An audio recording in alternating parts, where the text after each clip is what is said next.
Hey guys, this is Pastor Caleb, and welcome to our new Thursday night series as we get into answers for some of life's more difficult questions. On Thursday nights, we're going to be starting a series here with Professor or Dr. Sean McDowell.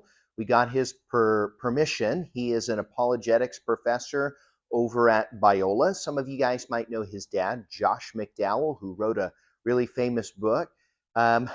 Sean has been putting out content weekly for a long time, and I have just been a great fan of some of the discussions, the guests, the people that he brings on, because I feel like he really is trying to equip us, the church, with resources for how we can engage in the world. August, we're going to do a Thursday night series where each week we're going to put out one of these discussions or interviews that he's done and try to equip you so that we can be salt and light, so that we can be ready to give an answer to the hope that we have. I hope that you're blessed. I hope that you enjoy these on Thursday nights, and then we can follow up if you have questions, if you have prayer requests. You can always text the church, 714-879-3314.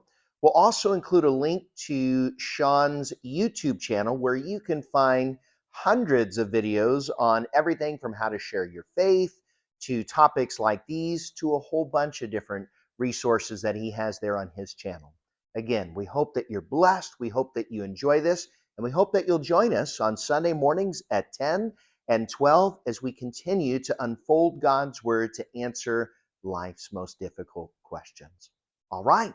Why would a militant communist become a follower of Jesus? What scientific evidence and experiences convinced him to radically change the direction of his life? Our guest today, scientist Sy Garte, is the author of a new book called Science and Faith in Harmony, which I had the privilege of writing the foreword for. How was religion viewed in your household? What was the journey to become a scientist? Do you have unanswered questions still? The whole idea seemed absurd. Wouldn't it be interesting if I gave a sermon? That is a satanic lie. Sy, great to have you on, and I'm so looking forward to just exploring your story and some of the things in this book. Well, it's great to be here, Sean, and I'm looking forward to interacting with you and sharing my story. Well, let's jump right in because you have a powerful, dramatic story. And from reading and learning about you, you have deep communist roots in your family lineage. Can you tell us how far back that goes, and maybe a little bit in particular about your parents and their beliefs? Well, it goes back 3 generations. All 4 of my grandparents were very left-wing. At least 2 of them were members of the American Communist Party, and my parents were members of the American Communist Party in the 30s. I have other relatives who were very active in unions. My grandfather knew Sacco and Vanzetti in Boston.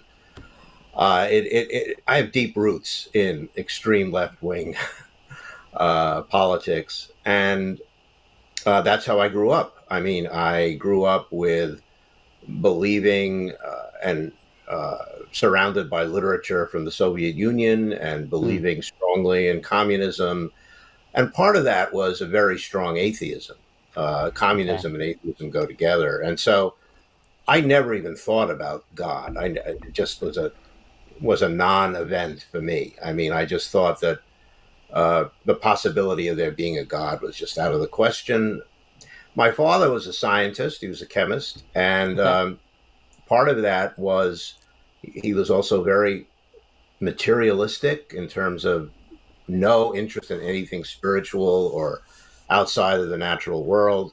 And that's also was part of my heritage. And so I remained that way through my youth and early adulthood. I was a radical in the 1960s for a while, and then I left. But that's a whole nother story we won't get into. But at some point, I decided that there was something missing in my life. I didn't know what it was. It was some kind of a sense of purpose or whatever, and I eventually found that in science. And that worked out quite well for me because I also majored in chemistry, like my dad. Okay. But then I went to biochemistry as a graduate student because I loved life and biology. So let me jump in here before we get too many steps ahead. I want to make sure Yeah, we understand some of your early childhood. If your sure. family was so deeply communistic, why not Hmm. live in the Soviet Union? Why did they emigrate to the States? That is a great question. It's it's interesting how few American communists actually went to the Soviet Union, and the few Mm, who did, many of them stayed a few months and fled. The interesting. reality was nothing like the ideal. Let's Okay. put it that way. And they were born in the U.S. My parents were, and the whole idea of the Communist Party, the American Communist Party, was to bring communism to America, as it was in every Mm, other country. Uh, of course, that didn't work, thank God. And uh, they actually left the party just before I was born, right after the Second World War, but remained, especially my mother, remained a committed communist all of her life. okay. Okay, that makes sense. So, how was religion viewed in your household? As I would say, two ways: false and evil. Oh, okay. So, first of all, religion based on God was completely wrong, false. There couldn't be any such thing. And second of all, religion was the source of all evil. I mean, you'll hear this, Wow. excuse me, this argument today from certain atheists. And it's based on a completely distorted view of history, which is not surprising because everything the communists did was distorted, and still is. But their view of history was that religion was the source of all evil, and that sums it up. Wow. Okay. So Pretty did you? strong. Yeah, it sounds pretty strong. Did you have a safe childhood? Did you feel your parents loved you? Did you have a good relationship with your parents? What was that like apart from the ideology you've shared with us? Well, that's a complex question, Sean. That Okay.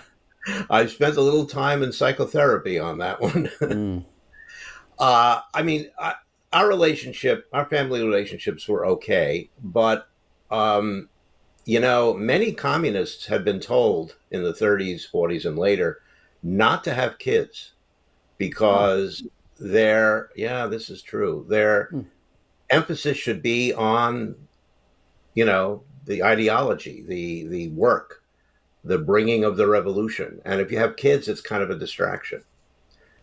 Now, my parents didn't obey that. They did have two kids, myself and my sister, and our relations were good, but they were not super warm. Let's put it that way. okay. It was always a sense there was something else in the background, Okay. and it was a little tricky for me as a child because there weren't any communists in my neighborhood. I grew up in Brooklyn, New York, where everyone was either Catholic or Jewish. I mean, that's Mm, that's New York, and I there were other communist kids. In other words, children of communists. In fact, we would yeah. call them diaper babies. And I knew a few of them from school and from the camps I went to, but not in my neighborhood. So that Mm. was often a problem. So did you feel just kind of like an outsider that you were always competing to try to fit in? And I mean, what was that like? Well, I don't think so much competing, but I felt like I was an outsider, when I hung around with the kids on my block because I was. Mm, I didn't go to church. I didn't go to Hebrew school. I didn't, those are the two things that everyone else did. okay. And I didn't do either of those. I didn't celebrate any holidays. Never had a Christmas tree. Never celebrated any holiday. We gave presents on New Year's because that's when Mm, that's what they did in the Soviet Union. Kids got gifts on New Year's Day. So yeah, it was an unusual childhood and wow. youth. Yeah. So I had, my parents had children's books that were Christian children's books. Did you have communist children's books Oh or what yes. was that like? That was really strange. If I described one of those books to you, you'd be shocked. The one I remember was started with the story of these very holy people. They were like monks or Huh. some sort of a very holy type of people, and then it turned out, and they were so holy that they had to put cloths on the ground so they wouldn't mistakenly kill any insects while they walked. Okay. And then it turned out the reality was that they were killing children in their houses. Horrifying story. Holy cow. And yeah, and it was meant to illustrate that religious people are hypocrites and evil. Wow. And I still remember it today because I had nightmares for years about that. But yeah, that just gives you a taste. And, yeah, I mean, obviously I know who your father is, and not the same as mine. Let's put it that way. Sure. I mean, Holy cow. Totally different influence. That's really helpful. Thanks for giving us a glimpse into that. So you grew up in the 50s. In the 60s, obviously things shift and start getting a little bit more radical. Did you become radical? Did you join some of the communist revolutionary movements? Well, I joined SDS, which was not really communist, although it was very left-wing. And Students for Democratic Society was anti-war, pro-civil rights. But I'll tell you the truth, Sean, I didn't remain a radical for very long, maybe a few years. And the reason for that was I began to see things among my fellow radicals that I just felt didn't go with my overall worldview of justice and freedom and respect for people. There was a lot of fascism in the left-wing radical student movement at that time. And it wasn't just students, it was other people as well.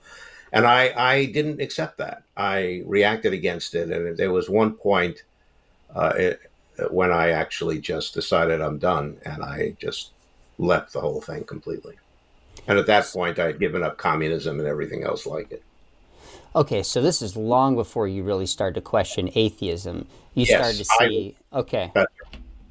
I gave up all that left-wing stuff in my early 20s.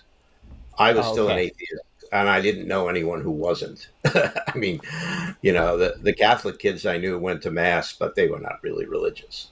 They just going through the motions mostly.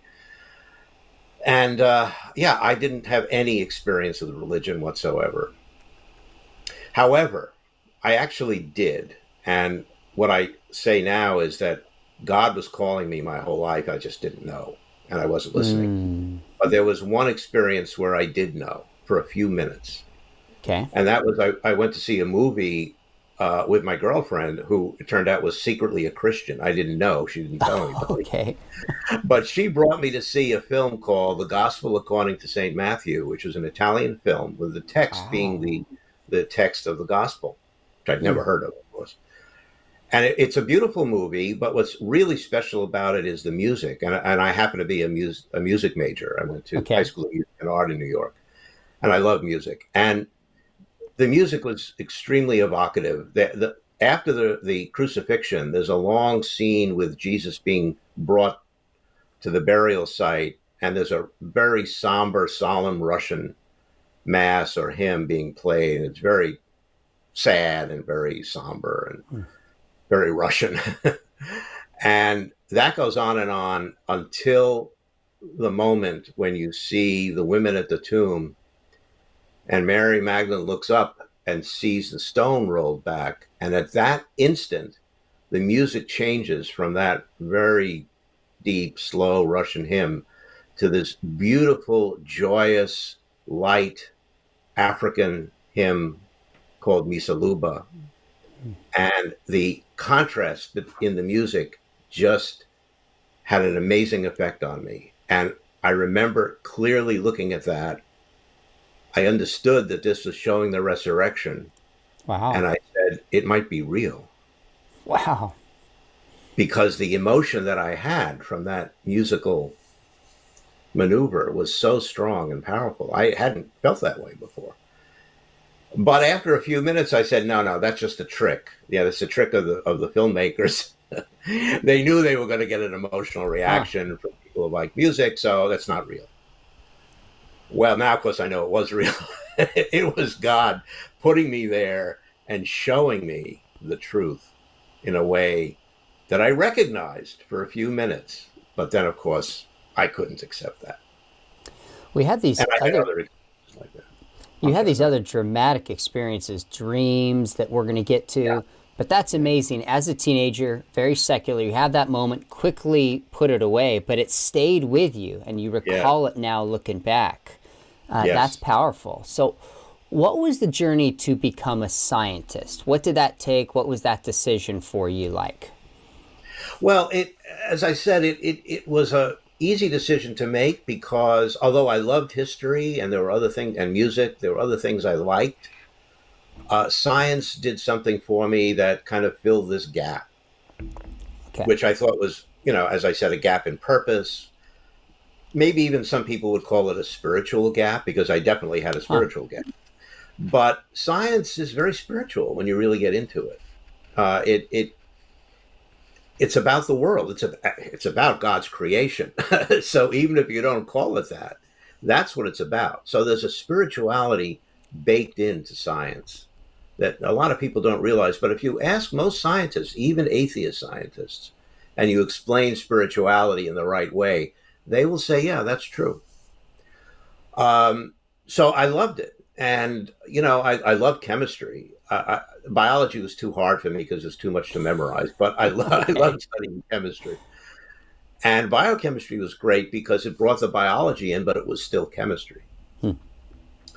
And then things started to get strange.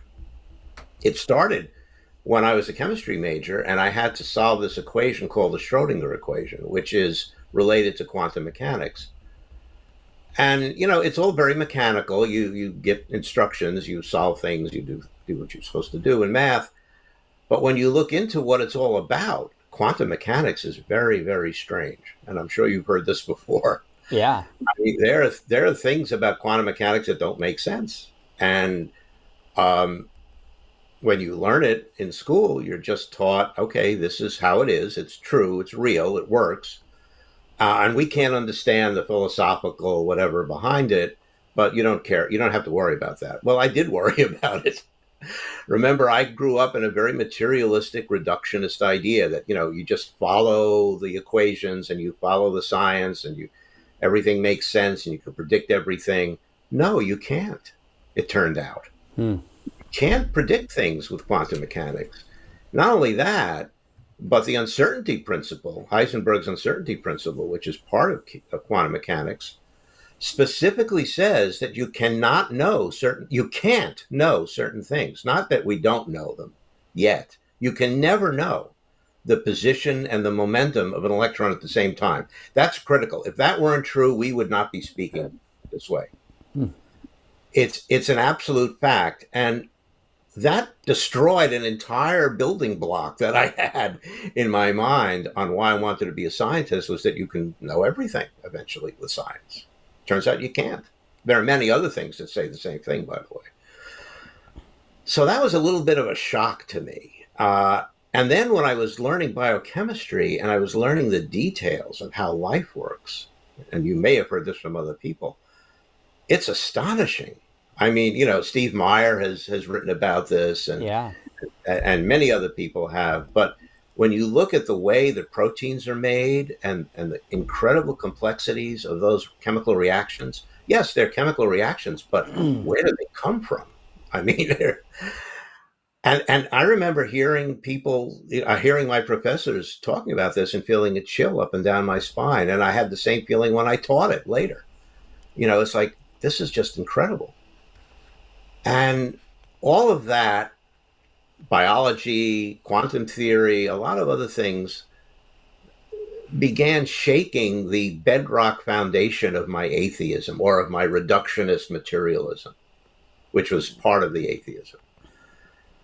And I began thinking at some point that, maybe I don't believe in God, but, maybe there is something else. There's something beyond just science. Sometimes it's called scientism. It's only science is the only thing that's real. I didn't know what it was. And as you said before, it was the 60s and there was a lot of stuff going on in the culture. There's New Age and, spirituality. And I didn't take drugs, but, psychedelics were everywhere. And that was supposed to be a whole new way of reality. And so I started thinking about all of that. I read a few books on mysticism. didn't really impress me much, but I mean, I didn't understand them. I tried to look into Buddhism. That didn't do anything for me at all. But I started thinking the following thought: maybe I'm not really an atheist. Maybe I just don't know. Maybe I'm an agnostic. I mean, I certainly don't believe in God, but I can't be sure that there's no God or there's no something else, whatever that might be. It might not be God. It might be the universe, and we all know about this spirituality, not religious stuff, right? And that's where I was. And I stayed that way for quite a while. In the middle of that period, I had my first dream, the first dream that you mentioned, where Okay, hang on for 1 minute before we we jump. won't do that right now. This is important. I want to get to the dream. See, this started during your college time. Yeah. So you had this kind of spiritual experience seeing the Gospel of Matthew in high school, but you put it away after 5 minutes. It didn't really put a dent in your materialism. It was kind of the quantum mechanics and the complexity of life that started to make you question scientism and materialism as a college student. That's in the time that you really had that, right? Excuse me. Yeah, and as a graduate student as well. And okay. I think the only thing I would add is that what I learned from science was it broke down my absolute resistance to even consider the idea of anything beyond science. It broke down what I often call the walls of my prison in atheism. And it didn't break them down completely, but it started cracking them, and they got weak. And I began to see there was something outside, and I didn't know what it was. So it's really not a shift in your science. It's more a shift in your philosophy, how you think about science and how you think about reality. Through science, this kind of shift is taking place. Exactly. Did you know any Christians at this time? Did you go to church at this time? Or there's nothing positive towards God, it's just slowly breaking away materialism during this period. Is that fair? Yes, the latter. I didn't know any Christians. I had never been to a church. First time I went to a church, which I'll talk about in a minute, I was in my 40s. Oh, wow. Okay. All right, so you kind of go from atheism to agnosticism, where you would have at least said, I don't know, I may be open to more. And then you start to move from agnosticism to kind of theism and specifically Christianity. Is that what started with the dream? Yeah, and the first dream I was fairly young, and I was probably still an atheist, verging on agnosticism, but had no interest in God. And what happened, this was the dream where and I should just say, all of this is in my first book, which came out in 2019, The Works of His Hands. And I describe all of this in detail, but the general first dream was a nightmare where I was hanging on by my hands on a cliff, hanging down about to fall. And I heard a voice say, just let go. And I thought that was crazy, because if I let go, I'll fall. But the voice was insistent, and eventually I said, well, I have nothing to lose, so I let go. And when I did, the world turned 90 degrees as soon as I let go. And instead of falling, I was lying on the ground on my stomach. And I looked up, and there was a man standing there who was the voice. And I woke up, and I had no idea what that was, what it meant. I just, but never forgot it. It was such a powerful dream. Yeah. And then later, when I was in the phase now of starting to think about it, maybe there is something else. Actually, it was even later than that. I should say the second dream that I had, I was already thinking about Christianity. Okay. I had been to a church. I had been brought to a church by a friend of mine. I was in my 40s. It was the first time. I was terrified. I'd never stepped into a church before, and I was sure. Okay, let me jump in. I'm sorry to do this. So your materialism is being questioned, quantum mechanics, origin of life, in your 20s, and then it's not until your 40s, like 20, 25 years later, that this has been brewing in your mind. So for that 2 decades, you were just doing your work, and in the back of your mind, just somewhat being increasingly open to the idea of God. Like, what was happening in your mind over those 2 decades before we jumped to church? You're absolutely right. I mean, in my 30s, like many people in their 30s, I was making a career. Okay. I was working at science. I was writing papers. I was publishing. I was doing experiments. I was running a lab, etc. I wasn't thinking about any of this. It was, Hmm. I had two kids. There was a lot going on. It was life, and I wasn't thinking about faith or any philosophical issues. I was just trying Okay. to work. Uh, what in my 40s, yeah, had a lot of life changes, and at some point, I met someone who was a Christian, actually Catholic, but and a friend and she brought me, asked if she could bring me to church. Hmm. And I didn't want to, but I thought, well, why not? I'll try it. But I was really scared about it. I had heard horrible things about churches and Christians in general. And I thought, and this was a Catholic church. So, the Catholics were the worst, according to my upbringing. Hmm. And I just thought, I would be, I don't know, something bad would happen to me. I can't remember what I thought then, what I thought at the time, but I was thinking about the Crusades and the what do you call it, the Inquisition, maybe. Inquisition. Yes, thank you, the Inquisition, and I mean, it sounds extreme, but I didn't know what would happen. It was wonderful. I walked in, nobody said anything to me, and they turned around and said, "Peace of Christ," shook my hand. The priest gave a sermon all about love, Hmm. which nothing about damnation and sin and fire and brimstone, all the stuff I was worried about. So I went back a couple of times, and I even remembered this movie I'd seen, and I decided to read that gospel according to Matthew, and I did for the first time. And then I decided to look at another book. I chose the book of Acts. And as I mentioned earlier, I love history. And when I read the book of Acts, this is history, I said to myself. This is not made up. This actually happened. You can tell if you're a historian, and I have to tell you, Sean, I mean, Hmm. if you love history and you read history, you can tell when something is history and when it's a myth or a legend or Yeah. anything. And the book of Acts was real. It happened. Hmm. And that really shook me. And so then I started thinking about God, Jesus, all of that. And that's when I had my second dream. Okay. Now, tell us about the second dream. So you went at 46. Is this dream when you're 46? Is this a couple years later? When was this? It was a little later than that. I might have been in my late 40s. Okay. Yeah, mid to late 40s. I don't know Okay. exactly. I'd been to church a few times and I'd read some of the Gospels, but not all of it. And the dream was that I was walking and I saw a structure that was a walled garden. I knew there was a beautiful garden inside, but I couldn't get in because it was all surrounded by a wall. And I tried to climb over the wall. It was too high and it was too difficult. And I kept walking around looking for a place where there might be a way to climb up. Couldn't find anything. And then I passed a man who was standing there. And he said, what's the problem? And I said, I want to get into the garden there. And he said, well, why don't you use the door? Huh. And he pointed to a door, and I walked in, and there was the garden. And then I woke up. Okay. And I didn't have to think about that one. That was Jesus offering me the gift of faith. And all I had to do to get it was just walk inside.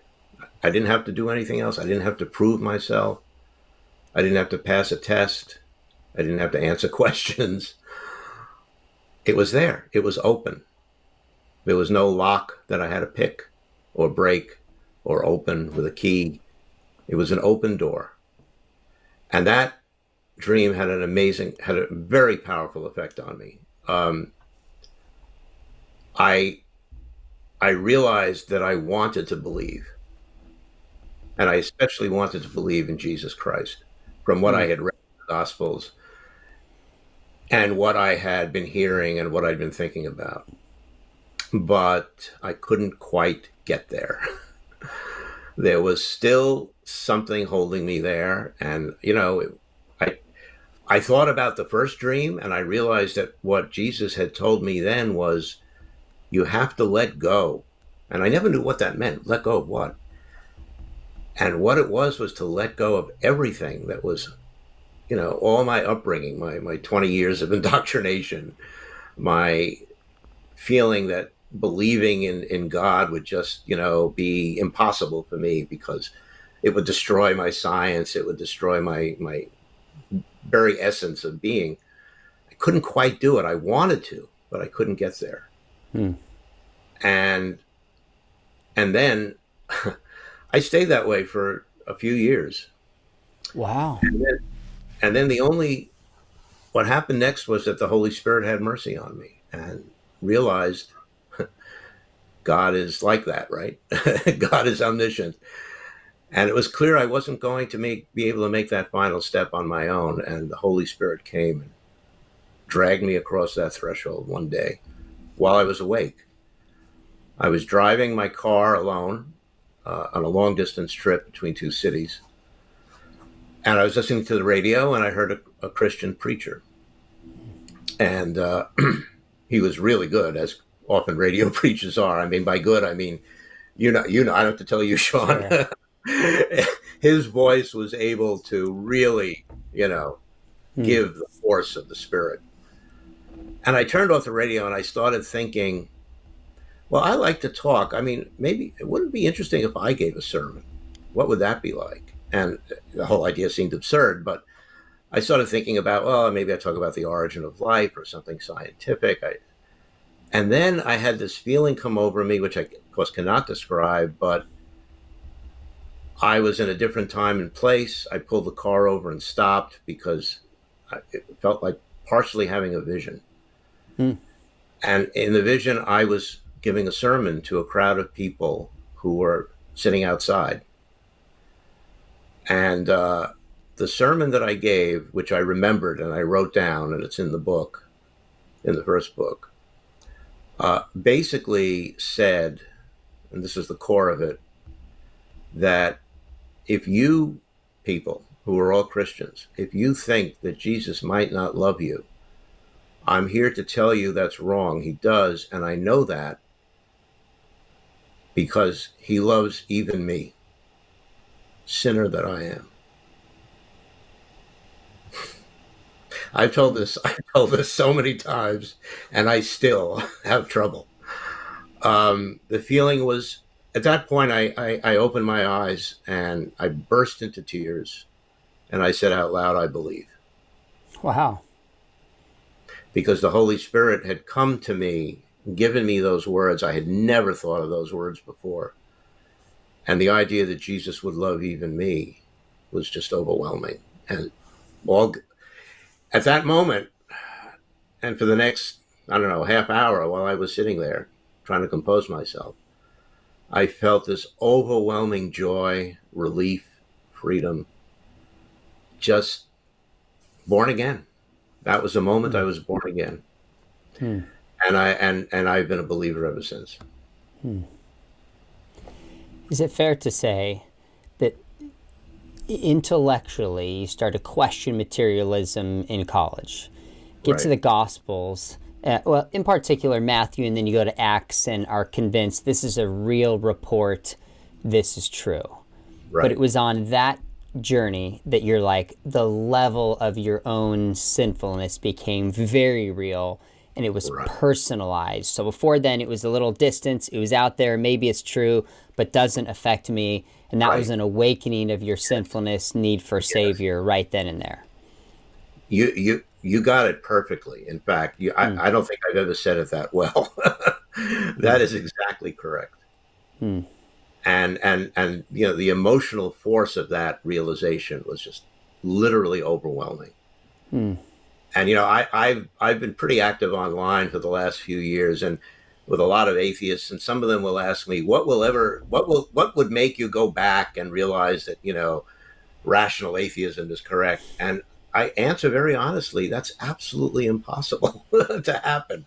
Huh. The experience that I had coming to faith will not ever be overturned. It's impossible. Hmm. It was so powerful. That's incredible. That's really incredible. Now you mentioned being married, having Hmm. a couple kids.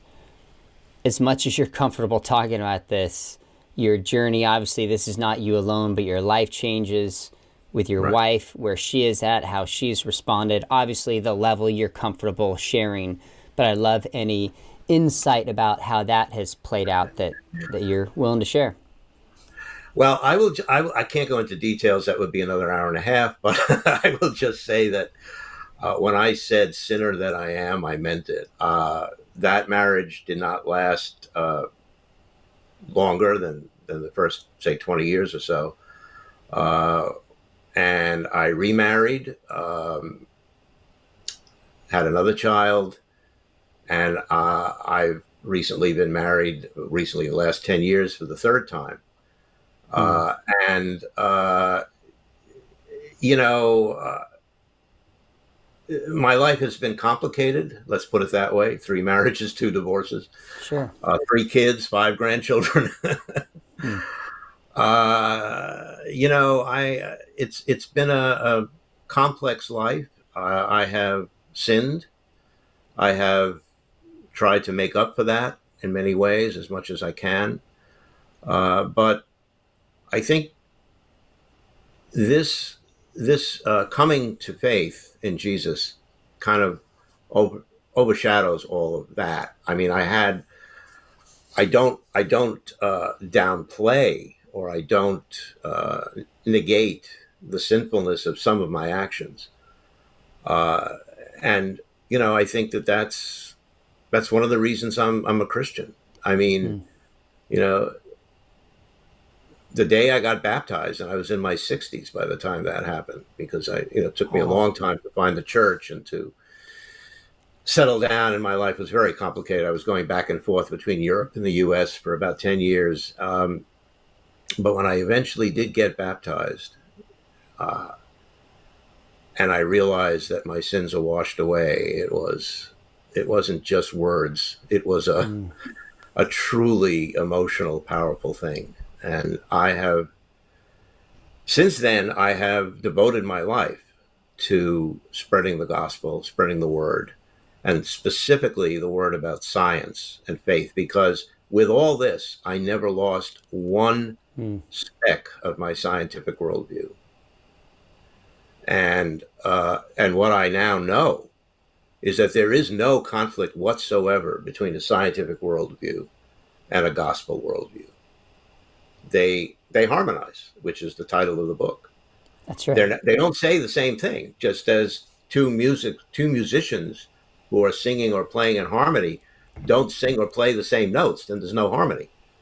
But if they play different notes that go beautifully together, that's when you have the real beauty of music. And Hmm. nothing does more for me than to listen to a great gospel choir singing in harmony, and it's it's it's the essence of prayer. We're going to get to some of the examples in your book, but I'm curious if you had any childhood friends from the 50s or 60s, college friends who you've reconnected with and have maybe been shocked at the change and where life led you. Tell us about some of those dynamics if they exist. Well, I actually wrote an article about that in Premier Christianity, and this is I had given it the title of "You'll Never Believe It." They changed the Mm. title, but I had a very good. My best friend as a youth was another red diaper baby. His parents were also members of Mm. the party. He also became a radical like me. We were communists together, atheists together. I kind of lost touch with him after high school. But at one point, he came to my house and needed some money because he was running from the police. He was into drugs. He was into all kinds of stuff. It was the '60s. He didn't do well, and I never heard from him again. He disappeared until I think about 5 or 6 years ago, with the internet and Facebook, he found me, Wow. and we reconnected. And he said to me, "You'll never believe this. I married a wonderful Christian woman, and I'm now a Christian." Hmm. And I wrote back saying, "You'll never believe it. So am I."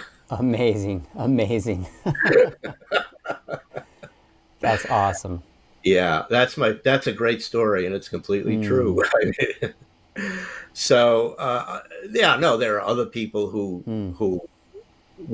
did not go that route, and Sure. I do have some friends and colleagues who they're still friendly with me, but we're not in touch as much because they think I'm a little, you know, Oh, off. crazy.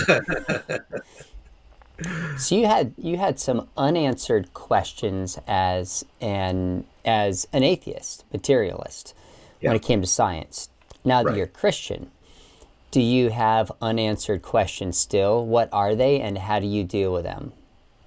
Great question. Yeah, more. And the reason there are Huh. more is because I now look at science from the context of a Christian who believes that God created everything, including the laws of science, including us, including the world. But then the scientific.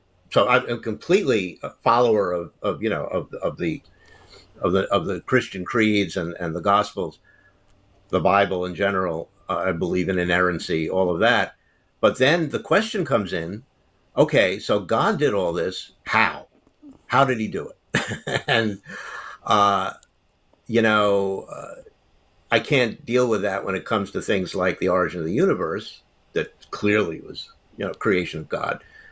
But I also believe that God created life and human beings, Hmm. because there's no other good scientific explanation for that.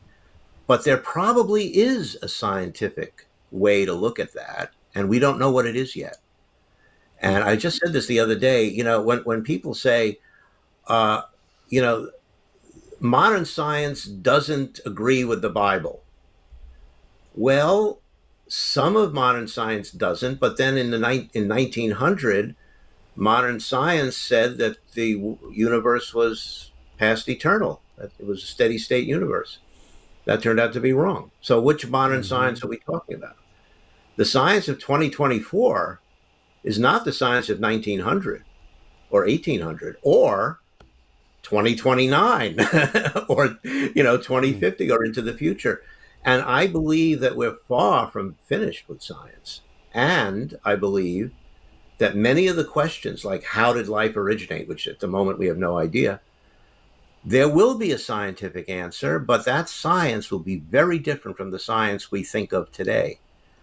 And Sean, that Justin Brierley has written a book uh, about the surprising rebirth of science, and there's another book which actually you did an interview with Alistair McGrath called Yep. "Coming to Faith Through Dawkins," and which I have an essay in. And the point is that atheism is becoming not so popular anymore, and especially atheism is turning against science in many ways, which is strange, right? We think of Hmm. atheism and science together. Not so much. And I may be a false prophet here, but I'm predicting that as time goes on, science will show us more and more that everything we Hmm. believe in from God's word is true. Wow. And that's all I can say, because I'm not smart enough to figure out how. But I do know that even in the mainstream biological literature, where there's no theism involved, there are people publishing about the cognition of bacteria. They're Hmm. publishing about all kinds of amazing things in biology, about whole new ways of thinking about evolution that have nothing to do with Darwin. Things that actually point to what we believe from reading Genesis. Now, I can't go into detail because it gets really Sure. complicated, Yeah. Yeah. but that's my general view. Answering your question about what do I think Hmm. about the questions, yes, there are questions, and I am firmly believe that when we're done, mainstream, absolutely correct science and biblical faith will tell the same story. Hmm. They'll still be in harmony, but they'll be singing the same song. So what's your response? In some ways you've kind of responded to this, but I'm curious how you'd articulate it when somebody says, you know, Professor Garte, religion is a science stopper. We need to get rid of religion for science to advance. Religion has stood in the way of scientific advancement, and they could give some practical examples of how they think that's the case, maybe with Galileo, etc. So in general, what do you say when you hear religion is a science stopper? Well, I just simply point out that that's a myth that was started in the late 19th century. It's very recent. Before that, religion and science went perfectly together. All the original scientists were Christians. You name a scientist from Robert Boyle to Galileo to Copernicus. Uh, Look at Maxwell, Faraday. These people were not just Christians; they were devout Christians. They wrote almost as much about Christianity as they did about science. And these are the founders of fields like chemistry, electricity, physics, biology. Alexander Fleming, Lord Kelvin. These people were all Christians. This idea that religion and that the Christian religion and science are in conflict is nonsense. It always has been. It's a myth that was perpetrated in the end of the 19th century by a few people, and it caught on. It was then pushed by Bertrand Russell and others, and it became a dominant theme in our society. But it's wrong. It's dead Hmm. wrong.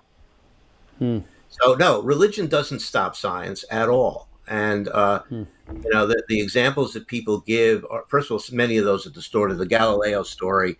There's a great book called Galileo goes to jail. I think it's by someone we know, but the name just went out of my head. I know you know him. I'll think of it. Uh, and there are other books about it, and it's a very different story than the popular version. Yeah, there's another popular story. I've heard this from people like Aaron Ra, who's a smart guy, but I mean, he'll say things like, "Well, religion is responsible for all the wars and deaths in history." I mean, that's just patently. You just have to look at Wikipedia. You don't have to do a lot of research. That's not true. I mean, it's like 6 to 7% Hmm. throughout history of wars were had anything to do with religion at all. Hmm. So you get a lot of this in this culture, and the new atheism made it even worse, and that's why I think so many people are now taking another look at this idea of militant, strong atheism. It Hmm. it, it doesn't work. So you're formally retired, but you're still publishing papers, you're still doing some scientific work because you love it. But what is it like to just live out your faith? Give us kind of a glimpse. I'm not a scientist of what it looks like for somebody who's so scientific minded to just live out your faith and grow spiritually. What does that look like for you? Well, the main thing it looks like is writing books. So this is the second one. Yeah, it's great. Uh, I've got a third one that I'm writing now, which I'm not Okay. going to talk about. But I hope it will. It will be an interesting one when it comes out. I talk, I give lectures, I go to churches, I talk about this issue all the time. I edit a magazine called God and Nature, which is part Oh, of okay. the American Scientific Affiliation, which I should put a plug in. They are the largest U.S. organization of Christians who work in the sciences. So when somebody says you can't be a scientist to be a Christian, well, there are 3,000 members of that organization who disagree. 3,000. Yeah, at least. And all of those people have PhDs in the science. So we're not talking about, online Yeah. types like certain people I won't mention. No, these are real scientists. And uh, so I'm very active in that organization. We're having an annual meeting in Washington, D.C., which is near my home. And I'm on the organizing committee for that. I also participate in a local charity. It has nothing to do with science. My wife is the chair of that. We distribute food and funds to people in severe need. I'm very active in my church. I was the lay leader until recently. Okay. So yeah, I'm retired, but all that means is I don't get paid. Fair enough. That's fair enough. Well, let's talk about you mentioned the book, and I Yeah. remember when you contacted me, I was familiar with your story. Read the chapter in the book by Alistair McGrath, and had seen an interview or two, and just loved your voice. And so the theme of science and faith in harmony is just such a refreshing theme. We hear about either they're at odds, or they have nothing to do with one another, or they're in conflict. But this idea of harmony, I think, is a beautiful metaphor. So tell us what you're getting at with the idea of harmony, and then maybe just one of your favorite examples to give people a sense of what you do in the book. Okay. Yeah. I mean, again, people will say, well, okay, you have the Bible, which says that God created everything in 6 days, and the sun comes too soon or whatever. And science has shown all that's wrong. Well, what I say is, what the Bible says is that the universe had a beginning, and it was created by God. And what science says is the universe had a beginning. We don't know who created it. Sure. That's not in opposition. That's in harmony. And if you look at Genesis really carefully, you see that there's a lot of biological truth in it. Okay? I mean, God created the living organisms in the correct order according to evolution. So it doesn't give a Darwinian perspective, but it does talk about the creation of life, and what comes last? Human beings. What does science say? Human beings came last. And then, now, there are many other differences, okay? Science so far doesn't recognize the fact that we're made in the image of God. But I think that's going to change, because we don't have any other explanation for why human beings are the way we are. We're not just animals. We are spiritual beings. We are creative beings. We're artistic. We're musical. We're funny. We're all these things that no other creature is. Where did that come from? That didn't come from evolution. That came from the image of God, including our souls. So that's what I mean by harmony. They're not playing exactly the same notes. We're not expecting at this moment in time, modern science of 2024 is not saying the same thing that the Gospels say, or the Genesis says, or any part of the Bible. But they're not in contradiction. They're in harmony. So that's what I mean by the title. And I think the first chapter, I talk about that. I think one of my favorite chapters is called Quantum Reality 2. Just checking the time. I'm not going to be able to read the whole thing. But, there's something very interesting about quantum reality, which is in harmony with the nature of Jesus Christ. One of the things that, atheists and I myself used to say is, how can you say that Jesus Christ is fully human and fully divine? That's a logical impossibility, right? I mean, if you have a piece of wood, it's wood. If you have a piece of metal, it's metal. It's not both. It's impossible. Well, guess what? If you look at quantum theory and you look at what is an electron, well, it's a particle. It's a little thing. It's a little piece of a particle that, moves around. It's also a wave, both. So what's the nature of an electron? It's fully particle and fully a wave. Who is Jesus Christ? He is fully God and fully human. That's what I mean by harmony. I love that. So science has shown that it's not stupid to say that Jesus Christ is completely divine and completely human. It's not wrong. It's not ruled out, because it's exactly what we hear about a basic unit of physical matter, the electron. Well, I'm interested that you picked that example because that was one of my favorite ones in your book as well. Hence, I kind of snuck it into the forward. I was like, here's just a great example.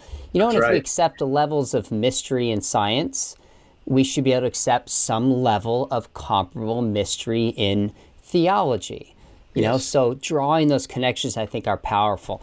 You know, the metaphor you use here, I think, is great, and I think Christians should be on board with it, that if we do science correctly and we do theology correctly, they're going to be in harmony. Now, some people might read your book and differ over your take on science, differ over your particular theological nuance, which is fine. There's probably a time or two I was like, I don't know if I'm with you on that. But the idea of saying these are in harmony when we do it correctly and you lay out models to do it is what I just found so refreshing and insightful and was honored to do the forward. So folks who are interested in the intersection of science and faith will find Science and Faith in Harmony a wonderful, wonderful read. You're doing great work. Let us know when your third book comes out, and maybe we'll have a conversation about that. But really quickly, did I miss anything in your story that's important you wanted folks to know? No, I mean, what I always like to close with is just a very personal word to the audience, which is, if anyone ever tells you, especially if you're a student or a young person interested in science, that you have to choose between science and your Christian faith, that is a satanic lie. That is not true. Ignore it. Great scientists are Christians. Wonderful Christians can be scientists. There is just ignore that. That's a lie that you need to forget about. And I encourage Christians to go into the sciences. That was a mic drop moment people will remember, that's for sure, pulling no punches. In fact, as you may know, here at Biola, we have a master's. I teach in the apologetics program, but we also have a master's as a part of this in science and religion, in which we explore the scientific side, we explore the theological side. It's an entire, I think it's 37, 39 unit master's, in which we do some basic apologetics, but the focus is on the intersection of science and faith. And it's a very unique program. We have folks like Stephen Meyer, who you mentioned earlier, come out and teach classes for us. If anybody's watching this, first off, pick up Sy Garte's book and explore it. And then think about joining us at Biola to study apologetics or get a master's in science and religion to get trained in this. Thoroughly enjoyed this, Sy. I've been looking forward to this for a long time. Thanks for giving me the privilege of writing the foreword for your book. Looking forward to have you back again. Before folks click away, make sure you hit subscribe. We've got some other topics coming up and other conversations you won't want to miss. Sy, we'll do it again. Thanks, my friend. Thank you. It's been great.